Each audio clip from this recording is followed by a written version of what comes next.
Bonjour et bienvenue.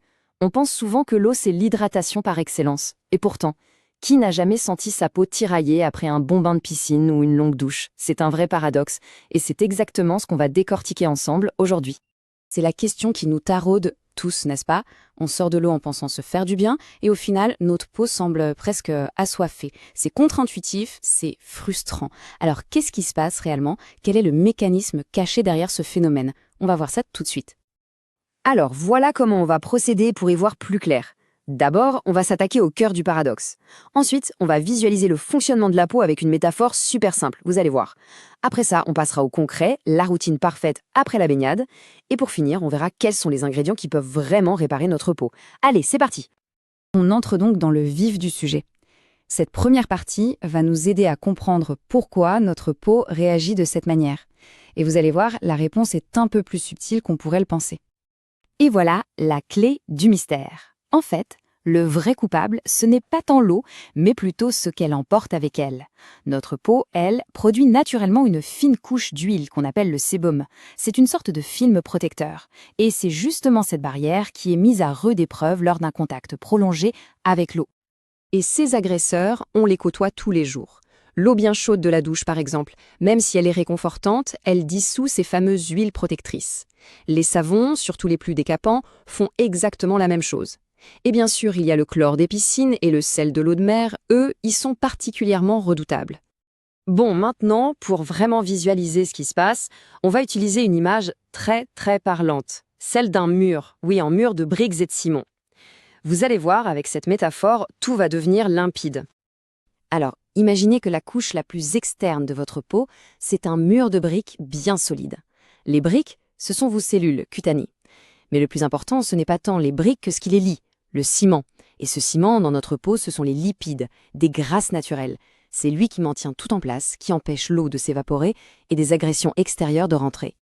Le problème commence quand ce fameux ciment lipidique est attaqué, dissous par l'eau, le chlore ou le sel. Qu'est-ce qui se passe? Eh bien, le mur devient poreux. De toutes petites fissures se créent, invisibles à l'œil nu, et c'est par là que toute l'hydratation s'échappe. La peau devient alors vulnérable, et c'est là qu'elle commence à tirailler. Et attention, tous les bains n'ont pas le même effet. L'eau de mer, avec sa forte concentration en sel, va littéralement aspirer l'eau contenue dans vos cellules. C'est le principe de l'osmose. L'eau de piscine, elle, est plus directe. Le chlore, c'est un désinfectant puissant, il décape chimiquement le ciment protecteur de la peau. Bref, deux mécanismes différents, mais un seul résultat, une barrière cutanéenne affaiblie. Et tout ça, ce n'est pas juste une image, c'est la science qui le dit. Une étude sur ce qu'on appelle la xérose du nageur, c'est le terme scientifique pour la peau sèche des nageurs, le dit très clairement. La perte du sébum entraîne une perte d'humidité. Et les symptômes, on les connaît, la peau qui pèle, qui tiraille, qui démange. Bon, on a bien compris le problème, maintenant, passons aux solutions. Cette section est hyper importante, parce qu'on va se concentrer uniquement sur les gestes à faire juste après la baignade. Des gestes simples qui peuvent tout changer. Voici la routine gagnante, en seulement 3 étapes. C'est simple, mais c'est fondamental. 1. On se rince à l'eau douce, tout de suite, pour enlever les résidus de chlore ou de sel. 2. On se sèche en tamponnant doucement avec la serviette. Surtout, on ne frotte pas. Frotter, c'est agresser un mur qui est déjà fragilisé. Et 3. L'étape la plus importante, on hydrate. Et on le fait quand la peau est encore un peu humide. C'est le secret pour vraiment piéger l'hydratation. Oui, le timing est absolument crucial. En appliquant une crème dans les quelques minutes qui suivent la douche, on profite de cette humidité qui est encore à la surface de la peau.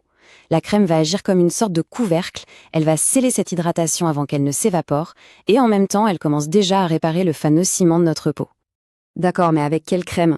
Pour que la réparation soit vraiment efficace, il faut choisir les bons ingrédients.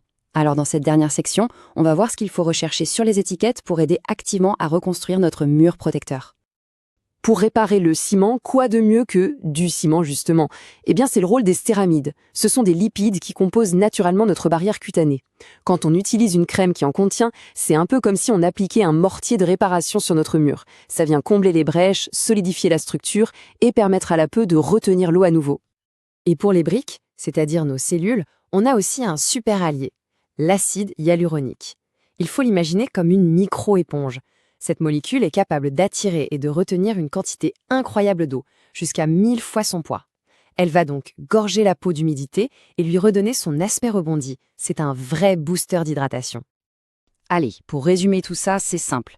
La peau sèche après un bain, c'est à cause de la perte du ciment lipidique. Le chlore et le sel l'attaquent de manière différente, mais le résultat est le même. La solution tient en 3 gestes clés: rincer, tamponner, hydrater. Et pour un soin optimal, on cherche des crèmes avec des céramides pour le ciment et de l'acide hyaluronique pour les briques. Logique, non?